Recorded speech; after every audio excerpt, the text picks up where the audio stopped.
the diplomatic vessel Endeavor cut through the darkness of space, like a silver arrow moving toward its destination with purpose and grace. Inside the ship, Ambassador Daniel Harris stood at the observation window watching the massive structure that floated ahead of them, growing larger with each passing moment. The Galactic Council headquarters was unlike anything humanity had ever built, and it hung in the void between stars, held together by technology that seemed more like magic than science. Daniel had spent 3 years preparing for this moment, and he knew that everything humanity had worked for could change based on what happened in the next few hours. Lieutenant Commander Lisa Grant approached him carrying a data tablet in her hands, and her expression was focused and professional. She had been Daniel's right hand since the beginning of Earth's entry into galactic politics, and he trusted her judgment.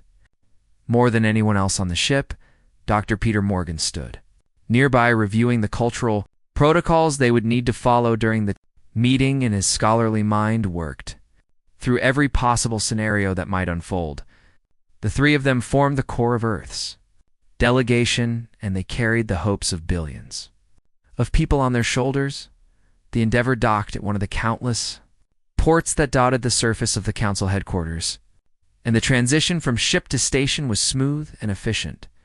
Daniel led his team through corridors that seemed to shift and change as they walked, and the architecture responded to the presence of different species in ways that defied human understanding. They passed beings of every imaginable form, including creatures made of gas and light, and others that looked like walking crystals or living metal.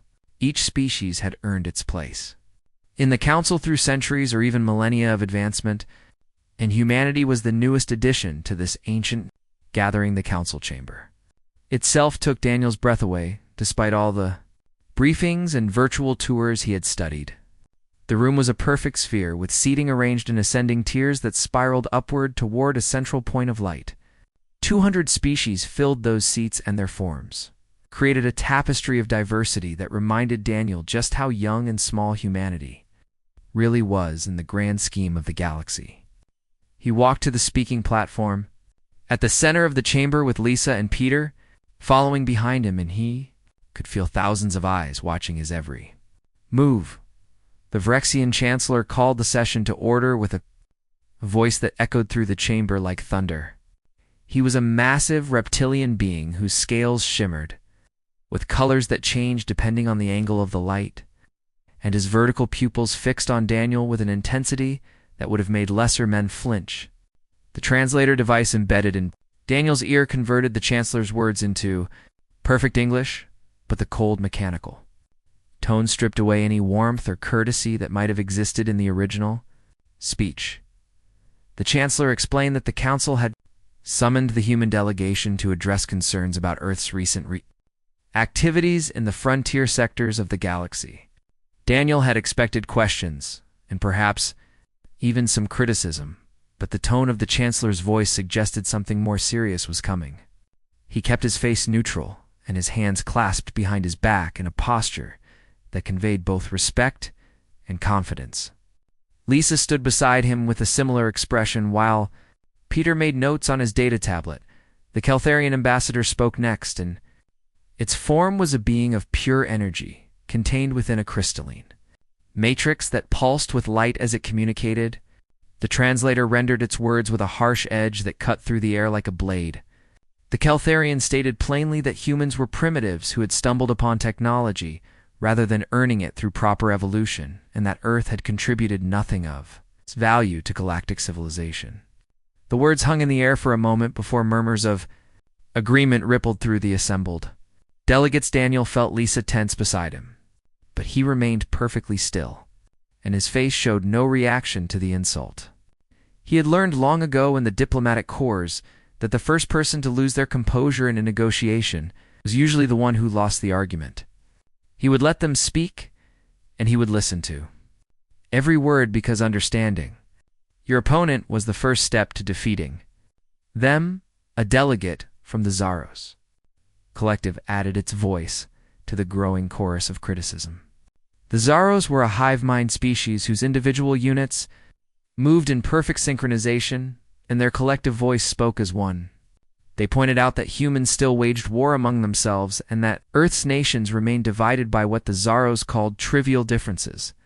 They noted that humanity had poisoned its own atmosphere and oceans, and they questioned why the Council should treat Earth as an equal when humans could not even govern themselves properly.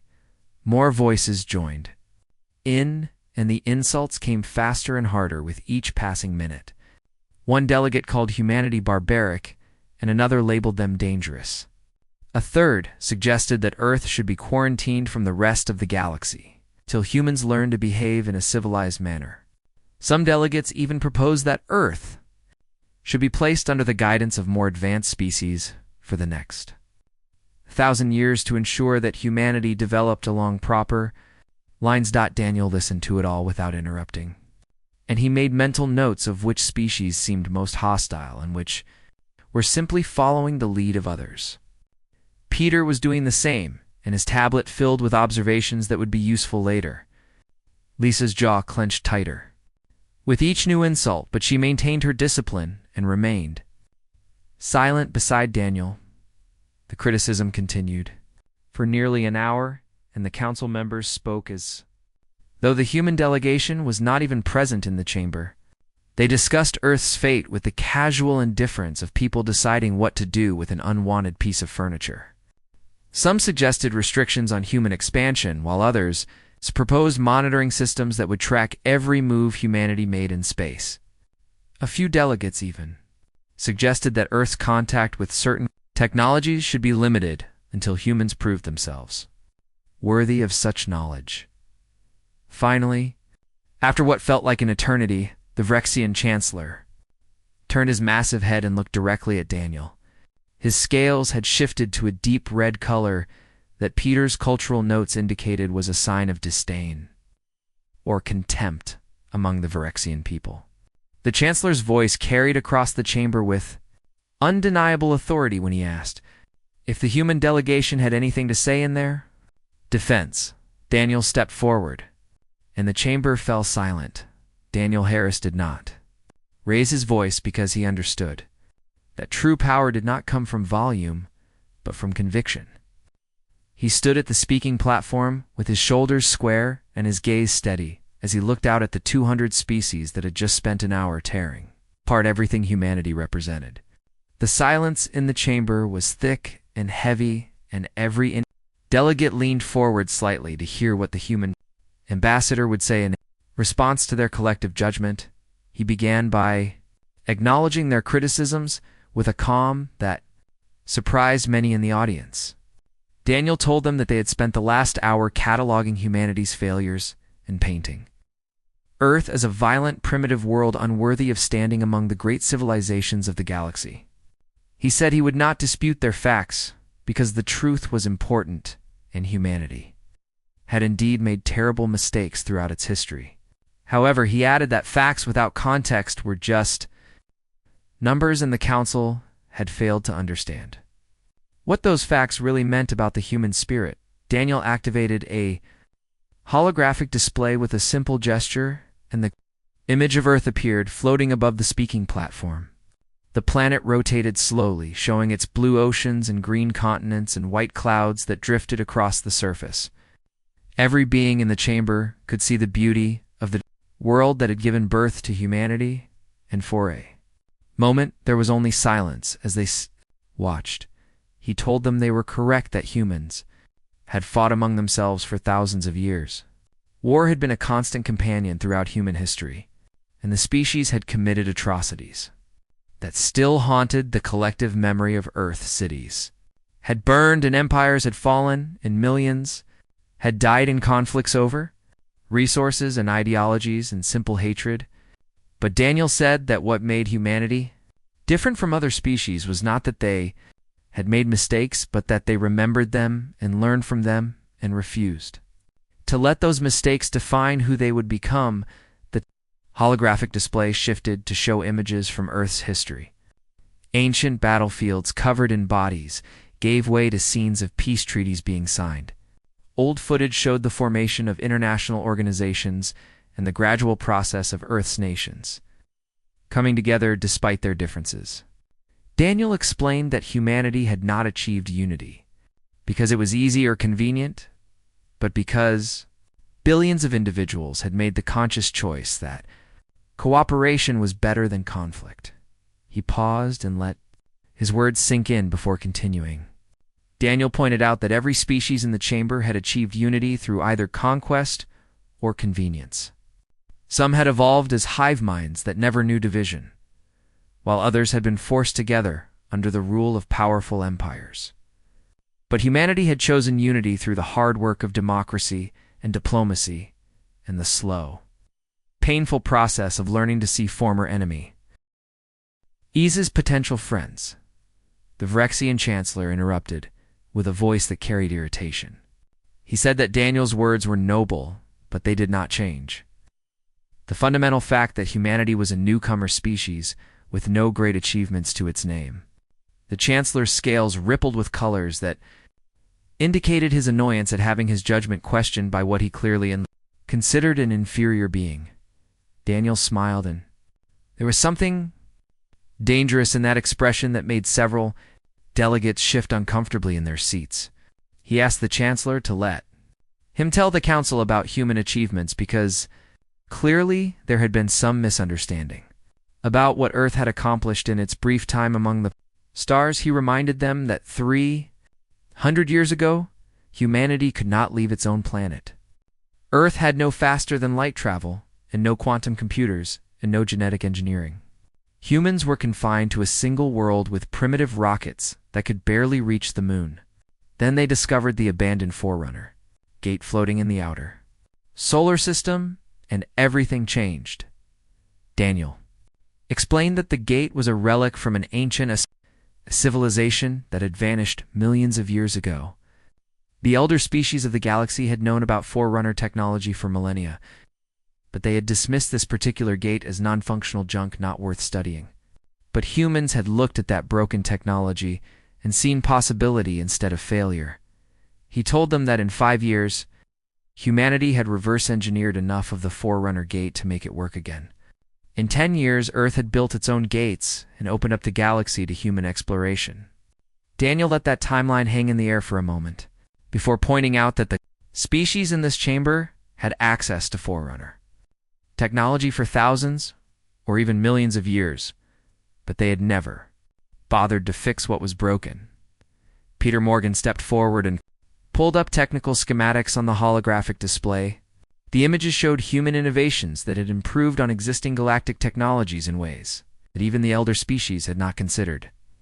Daniel gestured to the displays and said that humanity's fresh perspective had solved problems that the Council had simply accepted as unsolvable.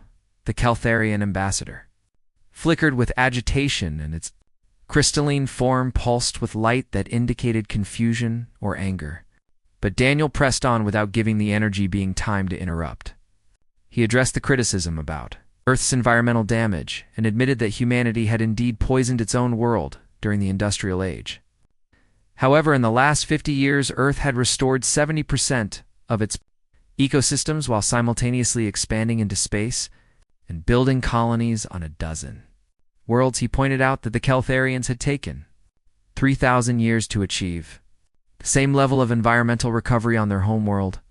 The Zaros Collective still had 6 colony worlds that were classified as ecological disaster zones, where the native life had been completely destroyed by careless expansion. Daniel's voice remained calm and factual as he delivered these observations, but the implications were clear too.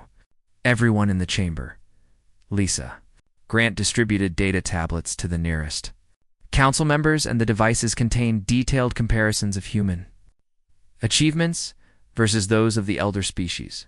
Daniel explained that humanity had also made breakthroughs in medical technology that had solved 17 diseases which still plagued various galactic populations. Earth had shared this technology freely with any species that asked, and had never demanded payment or favors in return. He asked how many species in the chamber could say they had been so generous with their knowledge. The silence that followed was answer enough. Daniel's voice grew harder as he moved to his main point. He told the council that they sat in their comfortable chamber, debating humanity's worthiness while Earth had spent the last 3 years doing something that none of them had done in generations. The Vrexian Chancellor demanded to know what Daniel meant by that accusation, and his scales had turned a deep, angry red dot. Daniel looked the Chancellor directly in his vertical pupils and said one word that would change everything. Listening. The holographic display shifted again, and this time it showed streams of data flowing across the screen like rivers of light. Communication intercepts appeared alongside star charts that were marked with red zones indicating areas of danger. Daniel let the council members study the information for a moment before he continued speaking, and his voice carried a weight that made even the most arrogant delegates pay attention. He told them that for 3 years, humanity had been monitoring the frontier sectors that the council had assigned to Earth. These were regions that the elder species had declared safe for new civilizations to explore and expand into. But Daniel said those regions were not safe at all, and he asked the council if they knew what was really happening out there in the darkness between the stars. The chamber fell into a silence so complete that Daniel could hear the hymn of the station's power systems. He waited for someone to answer his question, but no one spoke. The delegates shifted in their seats and exchanged glances with each other, but none of them seemed willing to acknowledge what Daniel was about to reveal. He told them about the Shadow Fleet. The name hung in the air like a curse, and several delegates reacted with visible shock. Daniel explained that humanity had detected Shadow Fleet incursions 8 months ago in the frontier sectors. 17 raids on undefended colonies had resulted in 4 million sentient beings killed or taken. The attacks had been brutal and efficient, and the raiders had left nothing behind except wreckage and silence.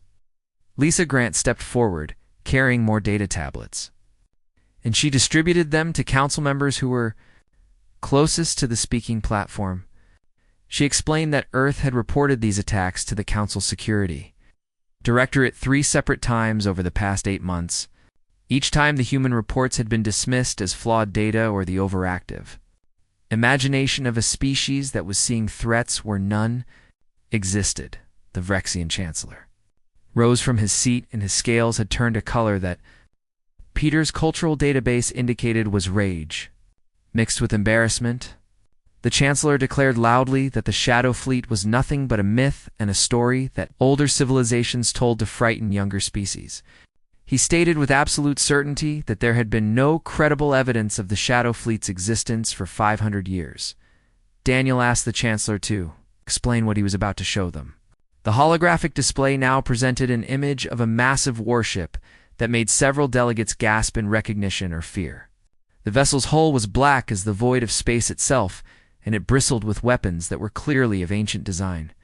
Human fighters surrounded the enemy ship in the image, and their weapons were locked on target. But they had not yet fired. He explained that 3 weeks ago this Shadow Fleet dreadnought had attacked a mining colony on Epsilon Reaches. The colony was home to 5,000 beings, and most of them were Keltharians and Zaros, who were working to extract rare minerals from the asteroid field. The attack had come without warning, and the colony's defenses had been overwhelmed in minutes. Daniel told them that Earth had intercepted the distress call, even though Epsilon Reaches was outside of humanity's assigned territory. The human fleet had responded immediately because it was the right thing to do, and because Daniel had ordered his commanders to treat any call for help as a priority. Regardless of political boundaries, the holographic display now showed footage of the battle, and the council members watched in stunned silence. Human ships moved with a precision that spoke of extensive training, and their weapons fire was coordinated in ways that maximized damage while minimizing risk to the colonists below. The enemy dreadnought was larger and more powerful than any single human vessel, but the fleet fought with a ferocity that seemed to catch the raiders by surprise. The battle was brief but intense, and the footage showed human ships taking hits that would have destroyed lesser vessels. 2 of Earth's destroyers exploded in brilliant flashes of light, and Daniel's voice grew quiet as he told the council that 47 crew members had died in those explosions. They were sons and daughters and parents and friends, who had given their lives to save people they had never met and would never know. But the sacrifice had not been in vain. The human fleet had driven off the Shadow Fleet dreadnought and saved 4,812 colonists from certain death or worse. Daniel explained that Earth was currently housing those survivors on a human station until arrangements could be made for their safe return to their home worlds. The council members sat in silence as they processed what they were seeing. Some looked ashamed while others appeared angry or confused. The Keltharian ambassadors light pulsed in patterns that indicated deep distress in the Zaros. Collectives units moved in agitated synchronization. Daniel pressed his advantage and told the council exactly why humanity deserved to stand among them as equals. He said that while the elder species debated Earth's primitiveness, human ships were protecting their citizens. While the council questioned humanity's contributions, human scientists were solving problems that the elder species refused to acknowledge even existed. Peter Morgan highlighted sections of the data on the tablets and pointed out specific details that supported Daniel's claims. The Shadow Fleet W. As using ancient Forerunner technology and weapon systems that predated most of the civilizations in the chamber, humanity had analyzed the raiders' tactics and ship designs and probable base locations. All of this intelligence had been included in the reports that Earth submitted to the Council Security Directorate. The reports that had been ignored, the Keltharian ambassador asked in a voice that trembled why humanity had not brought this evidence before. The full council immediately, if the threat was so serious. Lisa responded with barely controlled anger that Earth had tried to do exactly that. Human diplomats had requested emergency sessions and filed formal complaints, and even attempted to speak directly with council leadership. Each time they were told to stay in their assigned role and focus on learning their place in the galactic order. So humanity had done what humans always did when faced with an impossible situation. They solved the problem themselves. Daniel nodded and explained that Earth had been tracking Shadow Fleet movements for months using a network of sensors and scout ships that covered the frontier sectors. Humanity knew where the raiders were staging from and understood their supply lines and had developed strategies to stop them permanently. The data was all there in the reports that the council had dismissed without reading.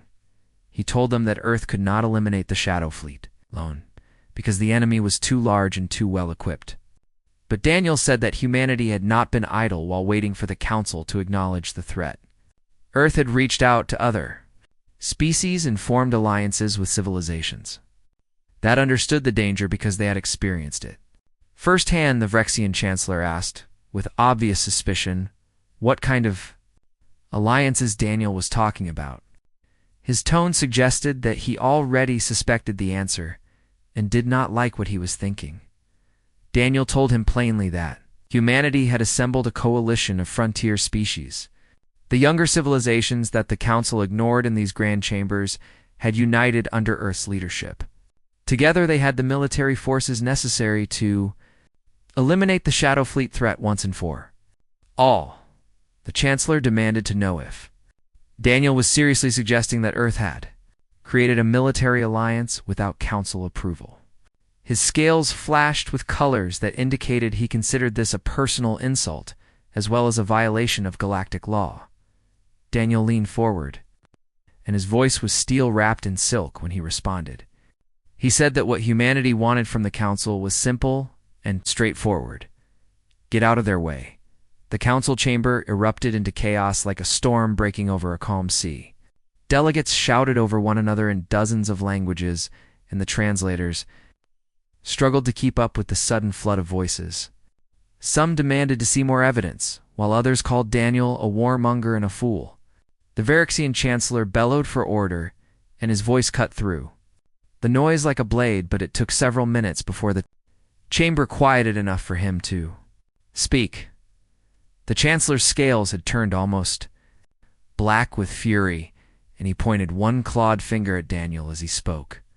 He said that assembling a military coalition without council approval was a direct violation of the Galactic Treaty, and such actions could easily be construed as an act of war. Several delegates voiced their agreement, and the chamber filled with angry murmurs that suggested many species saw humanity's actions as a threat to the established order. Daniel remained perfectly calm in the face of their anger, and his voice did not waver when he responded. He told the Chancellor that the Galactic Treaty explicitly allowed for mutual defense, pacts among member species, and that Earth had violated nothing. What humanity had done was extend the hand of friendship to civilizations that the Council considered beneath their notice, and together they had formed an alliance based on mutual respect and common goals. The holographic display shifted once more, and now it showed representatives from a dozen different species. Most of them were newer council members or frontier colonies that had little voice in the grand debates that shaped galactic policy. Daniel identified each species as their image, appeared and explained their role in the coalition that humanity had built. The Talon were fierce reptilian warriors whose worlds bordered the most dangerous sectors of the galaxy. Their soldiers were legendary for their courage and skill, but the Council had always dismissed them as primitive because they preferred direct action over political maneuvering. The Lumani were peaceful traders whose merchant ships carried goods across vast distances, but they had suffered terrible losses to Shadow Fleet raids over the past decade. The Korthon were insectoid engineers whose technology rivaled that of the elder species, but their political influence was minimal because they preferred to work rather than talk. Lisa explained that each of these species had brought their concerns about the Shadow Fleet to the Council, and each had been dismissed or ignored. When humanity offered them an alternative and a chance to actually do something about the threat they faced, the response had been immediate and enthusiastic. These younger civilizations were tired of being told to wait their turn and follow the rules while their people died. A new figure appeared in the holographic display, and Daniel introduced him as Captain Jake Morrison of the Earth Defense Fleet. The captain wore a crisp uniform, and his expression was serious as he addressed the Council. He explained that humanity had spent the last 6 months conducting joint training operations with coalition partners, and the results had exceeded all expectations. The combined fleet now numbered 300 ships, and every vessel was equipped with countermeasures specifically designed to fight against Forerunner technology. Peter added that human scouts had identified the Shadow Fleet's primary staging ground in a region called the Outer Veil Nebula. The location was highlighted on the star map, and several council members leaned forward to study the coordinates. Peter confirmed that reconnaissance missions had detected at least 50 enemy vessels in the nebula, including several dreadnoughts like the one that had attacked Epsilon Reaches. The coalition was prepared to launch a strike within the month. A delegate from the Zaros Collective spoke, and its voice crackled with static that indicated agitation. The Zaros asked what humanity wanted from the Council, and whether Earth was seeking their blessing or their permission for this military operation. The question hung in the air, and Daniel could sense that his answer would determine whether the Council became an ally or an enemy. He told them that the coalition sought neither blessing nor permission. Earth was informing the Council of its intentions as a matter of courtesy and respect, but the operation would proceed regardless of what the elder species decided. What humanity wanted was for the Council to acknowledge the threat they had ignored and take responsibility for the security failures that had allowed the Shadow Fleet to grow so powerful.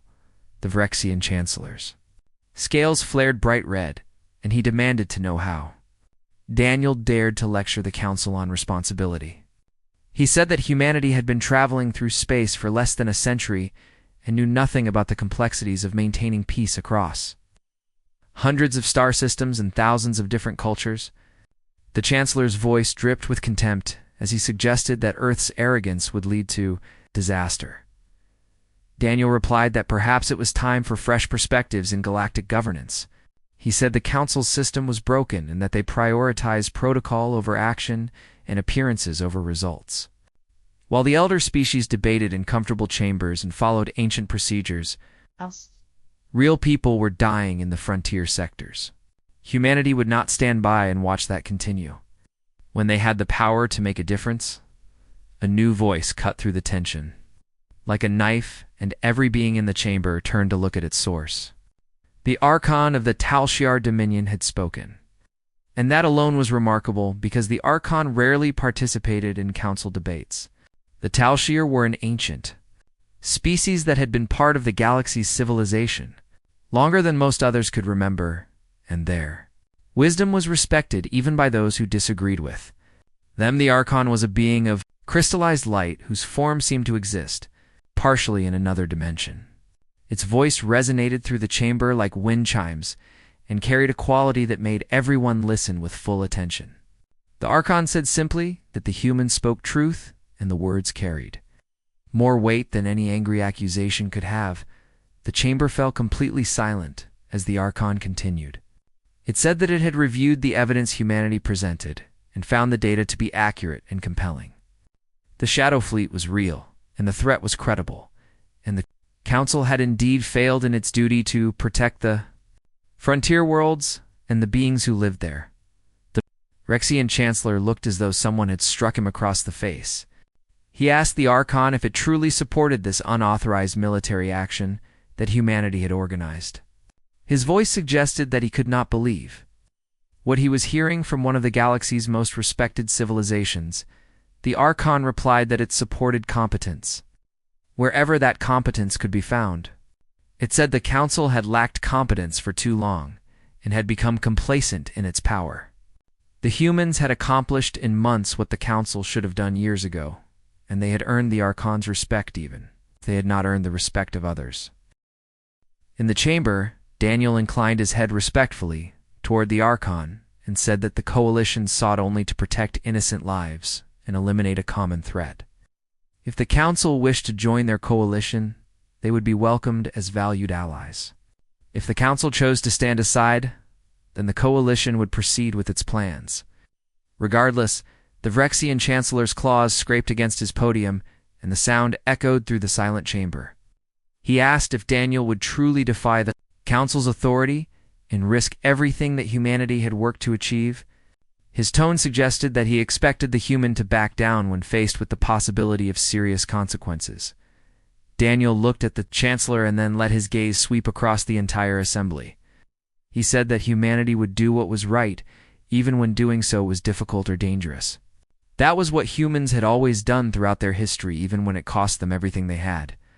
Earth did not bow to authority simply because that authority existed, and humans followed only those leaders who earned respect through their actions and their integrity. Lisa stepped forward, and her voice was clear and strong when she delivered humanity's ultimatum. She said the Council had 48 hours to make their decision. They could join the Coalition and help eliminate the Shadow Fleet, or they could stand aside and let others do the work. But either way, the operation would proceed exactly as planned.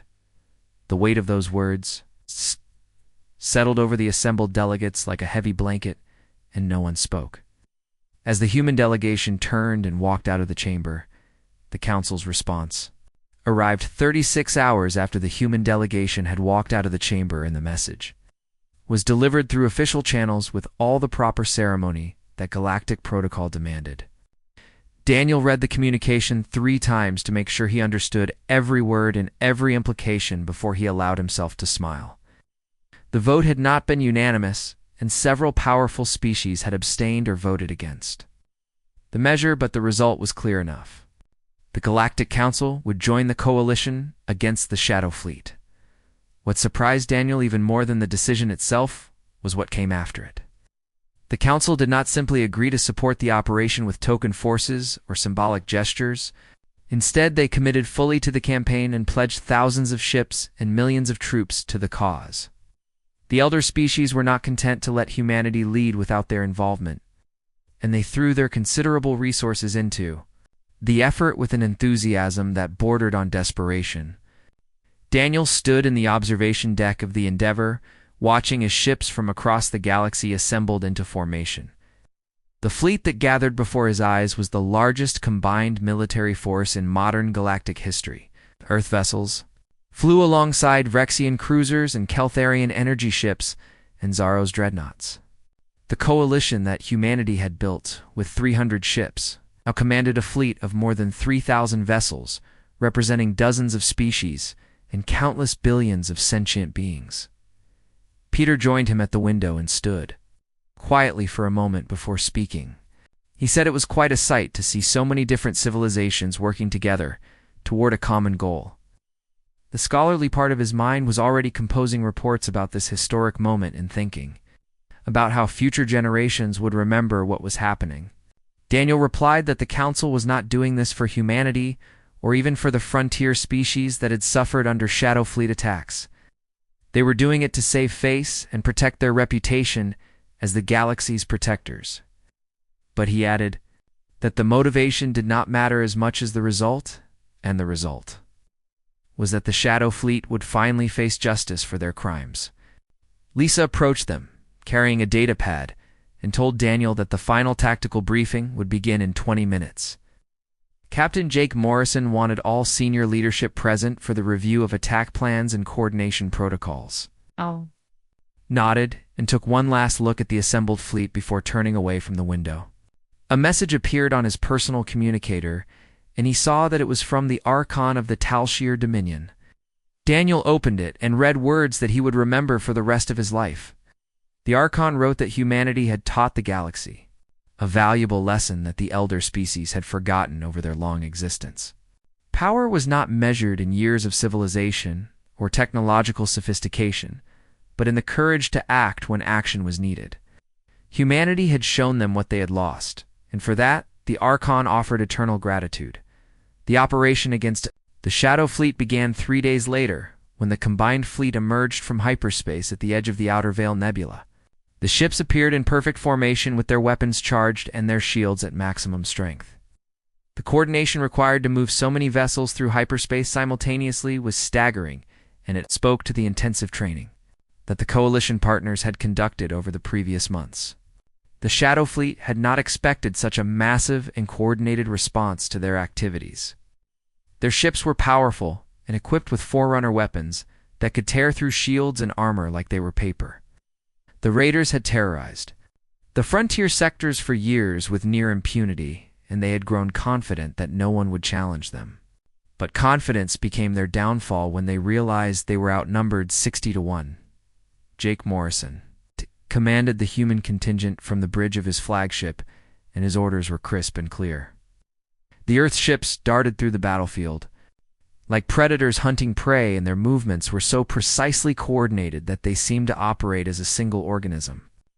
Human vessels targeted the weak points in enemy formations and created openings that allowed the heavier Council ships to deliver devastating attacks. The battle lasted for hours, and those hours felt like an eternity to everyone involved. Shadow Fleet fought with desperate fury, and their ancient weapons claimed hundreds of ships and thousands of lives. The void between stars lit up with explosions and energy beams, and the debris from destroyed vessels created clouds of wreckage that would float in space for centuries. When the battle finally ended, 47 Shadow Fleet vessels had been completely destroyed, and another 8 had been captured after their crews surrendered or were killed. The remaining enemy ships scattered into the depths of the nebula and were hunted down by pursuit squadrons that refused to let them escape. The Shadow Fleet's power had been broken, and their reign of terror over the frontier sectors was finished. Humanity lost 12 ships in the engagement, and 320 crew members gave their lives in the fight. Daniel read each name on the casualty list and promised himself that their sacrifice would be remembered. The Council forces suffered far greater losses, with nearly 1,000 ships destroyed and tens of thousands of personnel killed or wounded. But the mission had succeeded, and the threat that the Council had ignored for so long was finally eliminated. The aftermath of the battle brought changes that reshaped galactic politics in ways that no one had predicted. The Galactic Council underwent massive reforms as the elder species acknowledged that their system had failed. Security protocols were completely overhauled, and frontier territories were given far more representation in council decisions. Younger species were granted voting rights on matters of mutual defense, and their voices could no longer be dismissed or ignored. Daniel Harris was offered a permanent seat on the newly formed Galactic Security Directorate, and he accepted the position on behalf of Earth. The role came with real power and real responsibility, and it meant that humanity would have a direct voice in shaping the galaxy's future. No longer would Earth be treated as a junior member expected to follow orders without question, but perhaps the most important change was not written in any treaty or protocol. The older species could no longer dismiss the younger civilizations as primitive or unworthy of respect. Humanity had proven that innovation and determination and moral courage mattered more than age or tradition. The galaxy had learned that fresh perspectives could solve problems that ancient wisdom had failed to address. 6 months after the battle, Daniel stood once again before the Galactic Council in the great chamber where he had first been insulted and dismissed. But everything was different now, and the change was visible in how the delegates looked at him and spoke to him. There was no condescension in their voices and no mockery in their expressions. They had fought alongside humans and seen firsthand what Earth's people could accomplish when given the chance. The Vrexian Chancellor called the session to order, and his scales were now a respectful shade of deep blue. He addressed Daniel with courtesy and invited him to speak before the assembly. The Chancellor's tone held none of the contempt that had colored their first meeting, and Daniel understood that respect had been earned through action rather than words. Daniel thanked the council for their attention and told them he came not with grievances, but with proposals for the future. The galaxy faced many challenges, and together all the species of the council could meet those challenges and overcome them. He spoke about cooperative research programs and shared defense initiatives and cultural exchange projects that would bring the diverse civilizations closer together. Lisa leaned over to Peter and whispered that she never would have thought getting insulted in front of 200 species would lead to such positive changes. Peter grinned and replied that people should never underestimate what happened when they backed a human into a corner. Humans did not break under pressure, and instead they built something better than what existed. Before on Earth, the news of the council reforms spread quickly through every nation and settlement. Humanity had taken its place among the stars, not as supplicants, begging for acceptance, or subordinates, following orders, but as equals who had earned their position through courage and competence. The species that had been dismissed as primitive had reshaped the galaxy's power structure through sheer force of will and undeniable achievement. In the frontier territories, the younger species found their voices at last, and they united around the example that humanity had set. They learned that they did not have to accept being ignored or dismissed, and that working together gave them strength that none possessed alone. The galaxy would never be the same because one species had refused to accept the limitations that others tried to impose. Daniel concluded his address to the council by outlining new security initiatives and research collaborations that would benefit all member species. As he spoke, he thought back to that first terrible session when the delegates had spent an hour insulting everything humanity represented. They had meant to put Earth in its place and make humans understand their inferior status. Instead, they had awakened something far more powerful than they could have imagined. They had challenged human determination, and humans had responded by proving them wrong in every possible way. In doing so, humanity had made the galaxy stronger and more united than it had been in millennia. The insults had been meant to diminish, but they had instead inspired, and the galaxy was better for it.